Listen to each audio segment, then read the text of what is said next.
Nous sommes au GIFAC 2023 et Radio Génération est là pour encore une fois parler de développement durable. Alors, déjà, donnez-nous vos impressions par rapport à ce salon. Alors, je voudrais remercier les initiateurs de ce salon. C'est le ministère qui organise ce salon, justement pour faire la promotion de l'écologie et surtout attirer l'attention des uns et des autres pour dire qu'il y a péril dans la demeure si on ne fait rien. Parce que notre planète est menacée par les effets du changement climatique. Et on sait que la jeunesse est la force vive. Et conformément aux vœux du président de la République, cette GIFAC est orientée vers la jeunesse. Mais on fait surtout la promotion des start-up pour que ces start-up-là apportent aussi leur contribution, leur esprit de créativité pour remédier aux effets du changement climatique. Donc c'est un plaisir pour nous, d'autant plus que moi je suis du ministère aussi, c'est nous qui organisons cela et on vous dit merci de participer à travers votre radio pour couvrir cet événement en direct de l'Atri Events. Merci beaucoup madame. Mais avant que nous partions, on a parlé de start-up, donc nous on dit start-up verte comme emploi vert et on voit que c'est le secteur des jeunes prennent encore les pas. Quand on parle d'environnement, quand on parle de développement durable, il y a certaines personnes qui pensent que c'est pas pour elles. Quel est le message à l'endroit de ces personnes? Bon, c'est à tort de penser, mais c'est tellement que ça peut être dû aussi à une question d'ignorance. Mais ces journées-là sont organisées surtout dans le sens de faire prendre conscience et d'attirer l'attention des uns et des autres pour dire que nous sommes tous concernés. Voilà, et donc c'est ces jeunes qui aujourd'hui ne comprennent pas. Vous voyez qu'on a invité beaucoup d'écoles, beaucoup de jeunes. Comme je l'ai dit, cette année, le thème du gouvernement, l'accent est mis sur la jeunesse. C'est ça. Donc c'est cette jeunesse-là qui peut nous aider à relever le défi des changements climatiques. Et donc je voudrais appeler les uns et les autres à pouvoir s'approprier les principes du développement durable, s'approprier tout ce qui peut nous aider à remédier aux effets du changement climatique. C'est surtout ça. Préserver notre planète. Et la jeunesse a son rôle à jouer. Parce que quand on prend la définition même du développement durable, c'est surtout pour les jeunes. Parce que faire de telle sorte que les générations futures puissent subvenir à leurs propres besoins.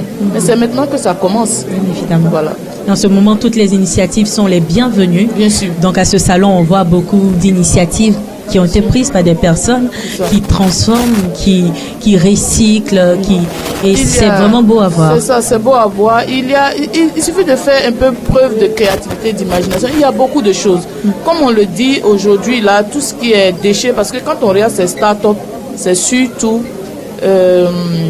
l'utilisation des déchets comme matière première pour leur innovation. C'est ce qu'on voit, parce que quand on regarde, par exemple, ceux qui font les pavés, ce sont les déchets de sachets de plastique. Oui. Voilà, quand on regarde ceux qui font le beurre de karité et autres, il y a les copeaux là du karité qui sont utilisés comme combustible. Oui. Vous voyez? Donc, c'est tout ce qui est rejet qu'on n'utilise pas aujourd'hui qui a de la valeur. Et il y en a autour de nous, mais seulement il faut ouvrir les yeux. Et ce type de salon permet aussi de montrer aux jeunes qu'il y a de la matière autour de nous. On n'a pas besoin d'aller loin en fait. Il y a de la matière autour de nous et qu'on peut utiliser pour faire quelque chose. Parce que tout... c'est vrai, on va à l'école, mais si on ne peut pas travailler dans l'administration ou bien dans un... On peut faire preuve d'imagination et puis utiliser tout ce qui est autour de nous et puis se valoriser dans la société. C'est ça. Voilà. Vous le dites bien, le secteur, il est vaste et on finira pas de l'exploiter, en tout cas de sitôt. Il y a toujours de la matière, chacun a sa place. Chacun a sa place. Chacun a sa place, c'est bien dire. Et par rapport, pour finir, par rapport à l'éducation de cette jeunesse-là, c'est vrai, sensibiliser, informer, mais il y a aussi une éducation de base qui fait que on sent le développement durable dans toutes nos petites actions quotidiennes et tout ça.